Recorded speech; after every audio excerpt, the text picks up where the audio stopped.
Kabupaten Magelang, Jawa Tengah tak hanya tersohor dengan eksotika Candi Borobudur saja. Bentang alam Magelang yang dikelilingi 5 gunung berapi membuat keindahan wilayah ini tak perlu dipertanyakan lagi. Tak hanya wisata alamnya saja, daerah berjuluk Kota Seribu Bunga ini juga kaya akan kulinernya yang unik dan legendaris. Bahkan ada yang masih eksis sejak era sebelum kemerdekaan loh. Nasi godok Magelang. Unik kan, agak lain nih. Nasi tapi direbus. Wah, kayak gimana nih? Nasi direbus bareng mie dan berkuah. Kemepyar, kita cobain. Iya, panas.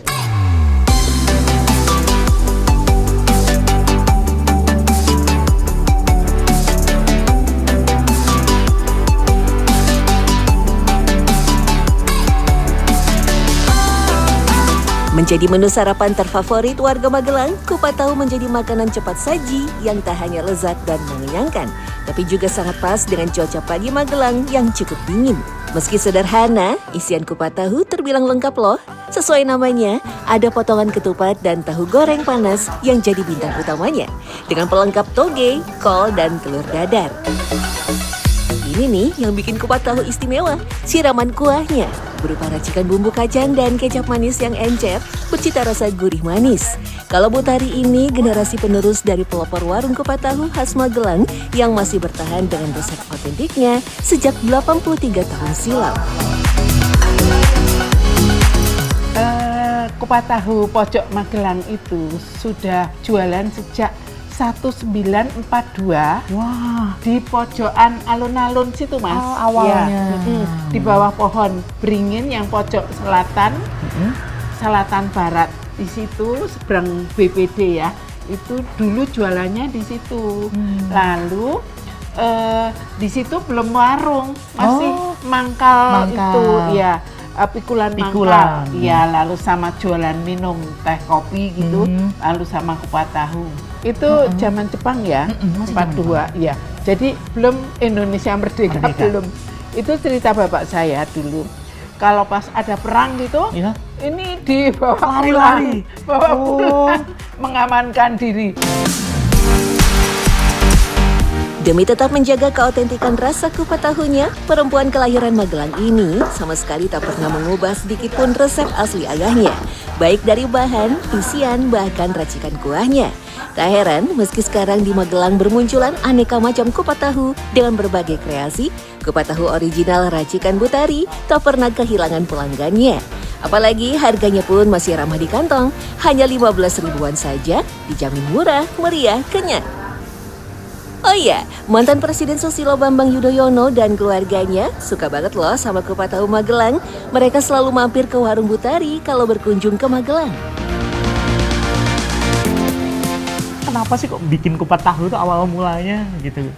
Nah itu zaman dulu ya, makanan yang bisa mudah, ada lauk, ada di situ ya, ada kupat, ada tahu, ada bakwan, itu kan sudah lauk ya. Kenyang. Yang praktis itu kupatnya banyak, itu kan orang kenyang makan di situ. Murah lagi. Murah lagi, dengan bumbunya aja kita yang bikin enak. Wah itu penting nggak sih Bu kalau untuk kupat tahu? Nah itu kuncinya di situ. Apa aja nih isinya berarti? Kuncinya di sini.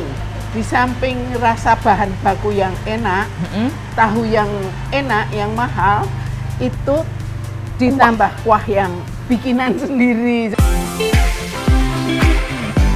Karena letaknya di dataran tinggi, udara siang di Magelang tetap terasa sejuk. Tak heran, menu makan siang di kota yang tersohor dengan pendidikan militer terbaik ini tetap hidangan berkuah panas. Sego godok alias nasi rebus. Wah, dari namanya saja sudah terdengar unik dan tak biasa ya. Kira-kira seperti apa ya tampilan dan rasanya? Nasi godok Magelang. Unik kan, agak lain nih. Nasi tapi direbus. Wah, kayak gimana nih? Nasi direbus bareng mie dan berkuah. Kemepyar, kita cobain.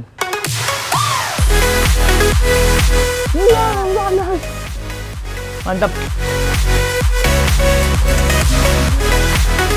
Saking sukanya, hampir tiap hari warga Magelang menyantap sego godok di jam makan siang. Bahkan penjualan nasi godok tak kalah larisnya dengan nasi goreng. Apalagi harganya terbilang murah, mulai Rp15.000 sudah bisa mendapatkan nasi godok komplit dengan porsi besar. Lalu, mengapa masyarakat Magelang menyebut sego godok bukan sekedar asupan biasa, melainkan juga diyakini sebagai makanan sehat dan pembangkit stamina tubuh? Nasi godok itu jadi pilihan kalau orang agak masuk angin atau meriang. Kalau siang-siang gini bisa buat itu tombo ibarat kalau orang gitu. Jawa ya. Ada requestan khusus nggak kalau untuk orang sakit gitu misalnya racikannya? Oh iya. Biasanya sih kalau orang agak masuk angin atau apa, mintanya bawangnya ditambahi. Atau kalau buat pengantin baru suka minta bawangnya ditambahi juga. Atau gitu katanya buat stamina. Buat stamina gitu. juga.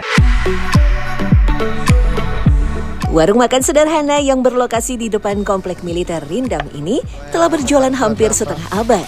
Warung ini diyakini sebagai pelopor terciptanya sego godok yang kini menjadi salah satu ikon kuliner Kota Getuk. Sesuai namanya, sego godok dibuat dengan cara merebus campuran nasi putih dengan beberapa bahan tambahan lainnya seperti mie kuning, ayam kampung suwir, telur ayam, dan aneka bumbu.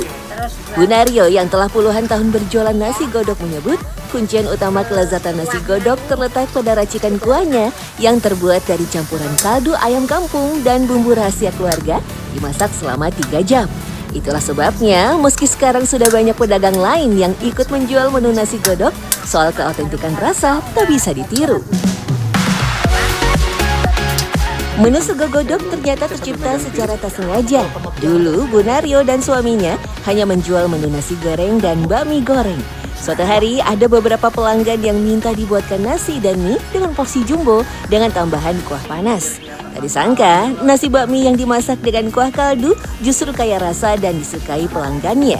Sejak itulah mulai banyak yang penasaran dan ikut memesan menu unik ini. Hingga akhirnya mereka sebut dengan sego godok alias nasi rebus. Sampai sekarang penjualan sego godok telah menyebar hampir di seluruh Magelang, bahkan juga sudah merambah kota lain. Kita cuma cuma main-main. Coba-coba. Ya, coba-coba kok terus akhirnya bujangan itu pada suka. Oh, Ya. di sini. Soalnya kayak saya dulu jualnya di depan asrama. Di depan asrama, Ya. jadi bujangan-bujangan Ya, itu tuh ya. ngerasanya apa Di kata mereka apa? Bu? Kata mereka suka, seneng, cocok. Cocok. Gitu ya. Apa karena nasi ketemu mie itu bikin kenyang atau warak Kenyang. istilahnya? Iya. Oh harus- gitu. Iya. Kalau Kantara itu kan Makannya bujangan banyak. itu kan harus makannya banyak karena fisiknya dipakai. Tak hanya menu sarapan dan makan siangnya saja yang istimewa, Magelang juga punya beragam pilihan untuk santap malam. Salah satu yang khas tentu adalah nasi lesah. Uniknya, masakan berkuah pekat kental bercita rasa asin gurih ini hanya dijual saat malam hari saja, mulai dari jam 7 sampai 12 malam. Tak heran, begitu warung dibuka, nasi lesah langsung diserbu para penggemarnya. Rupanya sejak awal, nasi lesah dijual di depan pintu pasar khusus malam hari untuk melayani para pembeli yang mayoritas buruh panggul pasar dan tukang becak. Karena itulah harganya merakyat, cukup dengan Rp10.000 sudah kenyang. Eits, ada cerita menarik di balik penamaan nasi lesah tuh. Masakan yang dibuat oleh keluarga Bu Tuti sekitar 20 tahun lalu ini awalnya adalah masakan rumahan yang belum punya nama pasti. Nah, nasi lesah itu sebenarnya seperti apa sih? Saya jujur baru pertama kali denger nih nasi Oh, iya. lesah. Nasi lesah itu tuh Mas, nasi yang dimakan di lesehan. Sejarahnya gitu. Dulu waktu Bapak makannya itu nggak ada bangkunya, cuman di lesehan semua. Oh gitu. Itu. Jika dilihat sekilas, kuah lesah yang berwarna kuning kental ini hampir mirip kuah soto atau kuah kari ya, tapi komposisi bumbunya berbeda, termasuk isian dan bahan pelengkapnya juga. Wah, sederhana namun kaya rasa. Dari menu sarapan, makan siang, sampai makan malamnya, Magelang sukses membuat tubuh hangat di cuacanya yang cenderung dingin dengan kuliner otentiknya. Ini saya menemukan satu hal yang unik loh di Magelang. Jadi berbeda-beda kulinernya, tetapi ada satu kesamaan. Selalu ada nasi, selalu ada mie, dan berkuah. Jadi ternyata ini kata warga sekitar berdasarkan dari lokasi atau mungkin keadaan alam dari Magelang yang cenderung dingin di daerah gunung. Jadi istilahnya double karbo kalau kata tadi orang-orang. Jadi biar enak tapi juga kenyang, warak istilahnya.